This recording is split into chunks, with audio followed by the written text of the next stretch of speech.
Coucou tout le monde.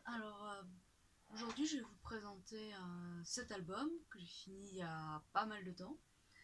Je vous mettrai en lien l'article sur mon blog que j'ai fait, mais qui vous apportera pas grand chose de plus. C'est juste si vous voulez voir des vues sans la vidéo. Il date d'il y a 6 mois, mais j'ai pas eu le temps de faire la vidéo depuis, donc je vous la fais maintenant. Donc c'est un album qui fait un peu plus de 20 par 20 et dont j'ai utilisé la collection Prima de Tale of You and Me.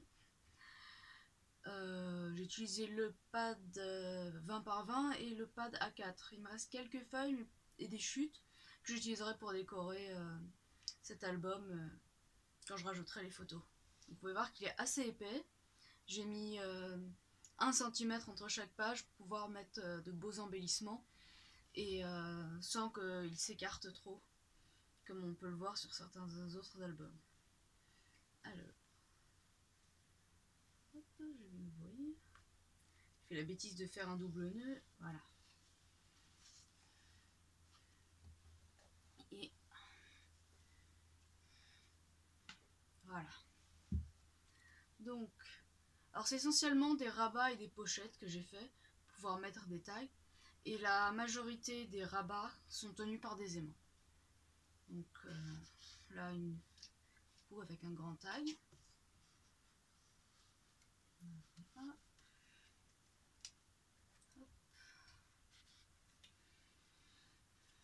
Un premier rabat avec une pochette sous le rabat et un tag. J'ai laissé le dos de certains tags vierges, soit pour mettre une photo sur tout le tag, donc pas besoin de coller, soit pour faire des tamponnages en ton sur ton ou des choses comme ça, pour garder un côté un peu plus sobre sur certains tags. Donc là, on a un rabat qui s'ouvre comme ceci, puis comme cela, avec à chaque fois une pochette et un tag dedans. Alors là, j'ai utilisé des tags, des dies pour faire ce genre. Là, vous allez retrouver celui-là plusieurs fois parce que ça, c'est la découpe d'une grande bordure que je peux faire. Je vous montrerai probablement sur d'autres. Il me semble que je l'ai utilisé en plus large sur d'autres. Je pourrais vous le montrer. Et ça, c'est un die coin qui est utilisé pour faire des coins à la base, mais que j'ai utilisé pour faire le haut du tag. Donc voilà. Et un autre tag.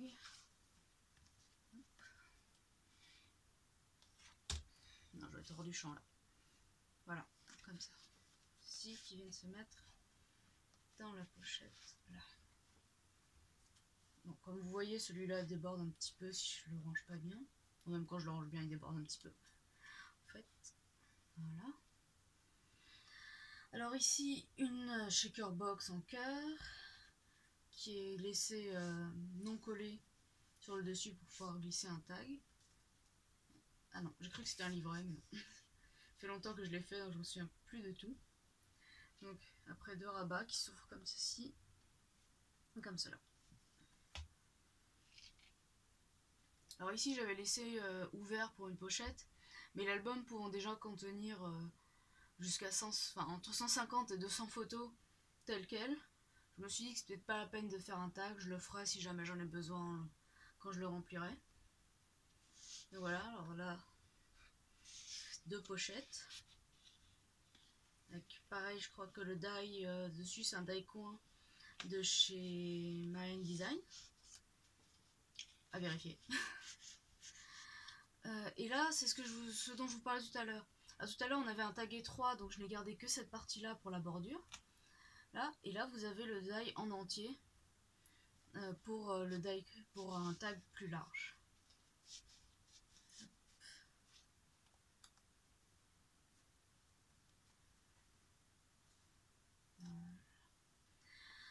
Donc ici, un petit album, petit, qui fait la jointure entre le rabat qui est là et la pochette ici, avec un grand tag et des petits.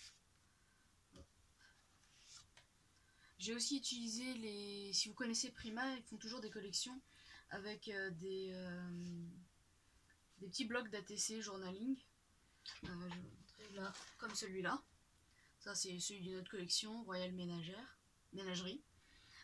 Et ça, c'est le petit. Et ils font aussi des grands en 10 par 15. Donc, il y en a quelques-uns dans cet album. Alors là, pour le cadre, vous pouvez voir que je l'ai laissé par-dessus ouvert pour pouvoir glisser une photo. Donc là, on referme. Et sous le petit album, j'ai glissé un petit tag pour ajouter soit une petite photo, soit une petite citation. Ouais. Bon, alors là, je sais pas si vous voyez, mais ça s'est détaché. Pourtant, j'ai utilisé du scotch bien solide. Donc, pour vos relures, tout ça, vraiment utilisez quelque chose de très solide parce que, surtout si vous faites des gros albums comme ça, sinon ça s'arrache. Donc voilà. Il va falloir que je remette une couche de scotch. Donc là, c'est pareil, c'est comme je vous ai montré tout à l'heure. C'est laissé lisse pour lisse ouvert pour rajouter une photo. Et là, c'est une mini cascade. Voilà, fermée avec un aimant et une fleur. Donc voilà, avec justement les pages de journal d'ATC dont je vous parlais tout à l'heure. Hop. Donc ici,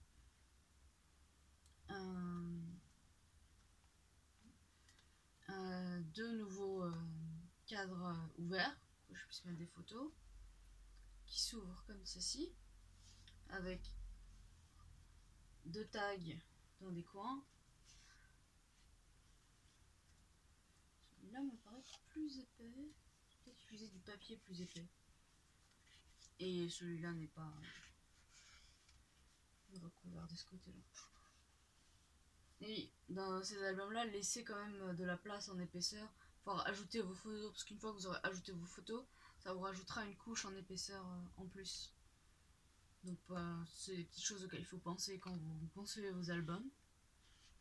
Alors là, on a une pochette avec un tag.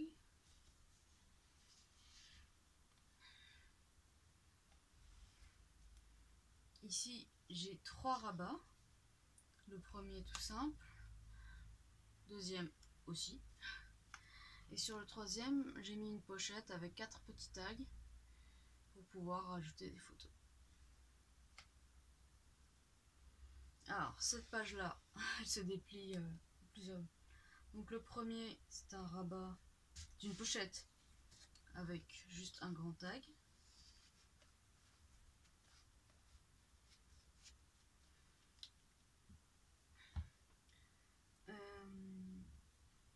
Alors on a le même principe que la petite pochette qui se déplie en 3 fois. Voilà, se replie avec une pochette à chaque fois et des tags à l'intérieur.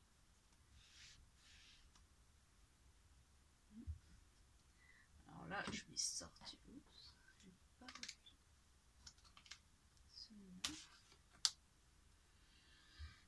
Là, je vais sortir de l'écran, du cadre. Alors là, on a juste un coin et un grand tag. Ici, un rabat comme ça. Et celui-là, c'est un rabat aussi. On va pouvoir mettre une grande photo. Et ici, on a un premier rabat comme ceci. Premier rabat comme ça, avec une pochette pour pouvoir mettre des petits tags comme celui-ci. Celui-là, si je me souviens bien, c'est un carnet.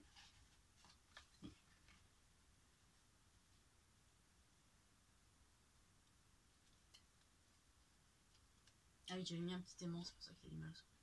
Petit carnet pour mettre une petite photo ou une petite citation. Voilà. Et ça se referme. Voilà. Comme ceci. Alors, hop. Enfin, dernière page. Alors là, je l'avais fermé avec un aimant, mais il a du mal à tenir. J'avoue que je ne sais pas trop pourquoi. Sur l'autre, ça avait bien tenu. Sur celui-là, non. Donc encore une cascade avec les grands journalings de Prima. Enfin, qui vont avec la collection de papier. Voilà. Et ici, une pochette simple avec un petit tag et un grand tag. Bon, je me laisse, si jamais j'ai besoin, il reste de la place pour ajouter d'autres tags. Mais comme je vous l'ai dit, il y a déjà 150 à 200 photos qui peuvent être mises dans cet album. Donc, je pense qu'on est large. Donc, ici, la dernière page. Donc, un premier rabat, un second rabat et un troisième rabat.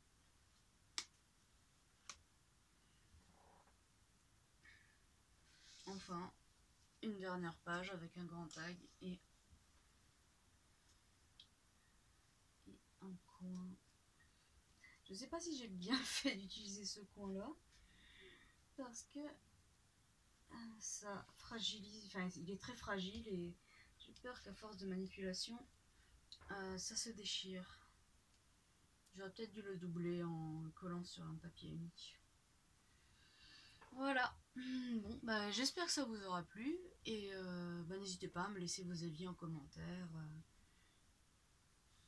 et à partager cette vidéo si elle vous a plu. Au revoir, à bientôt j'espère.